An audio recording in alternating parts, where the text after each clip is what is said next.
Your own intelligence community has assessed that the Afghan government will likely collapse. That is not true. Can you please clarify what they have told you about whether that will happen or not? That is not true. They did not reach that conclusion. So what is the level of confidence that they have that it will not collapse?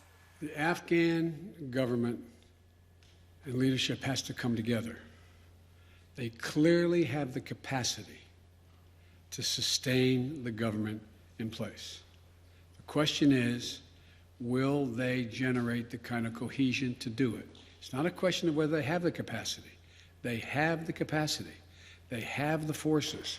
They have the equipment. The question is, will they do it? And I want to make clear what I made clear to Ghani, that we are not going to walk away and not sustain their ability to maintain that force. We are. We're going to also work to make sure we help them in terms of everything from food necessities and other things in the region. But there is not a conclusion that, in fact, they cannot defeat the Taliban. I believe the only way there's going to be, this is now Joe Biden, not the intelligence community, the only way there's ultimately going to be peace and security in Afghanistan is that they work out a modus vivendi with the Taliban and they make a judgment as to how they can make peace. And the likelihood there's going to be one unified government in Afghanistan controlling the whole country is highly unlikely. Mr. President, thank you. But we have talked to your own top general in Afghanistan, General Scott Miller. He told ABC News the conditions are so concerning at this point that it could result in a civil war. So if Kabul falls to the Taliban, what will the United States do about it? Look, you've said two things. One, that if it could result in a civil war, that's different than the Taliban succeeding, number one. Number two, the question of what will be done is going to be implicated, is going to implicate the entire region as well. There's a number of countries that have a grave concern about what's going to happen in Afghanistan relative to their security. The question is, how much of a threat to the United States of America and to our allies is whatever results in terms of a government or an agreement?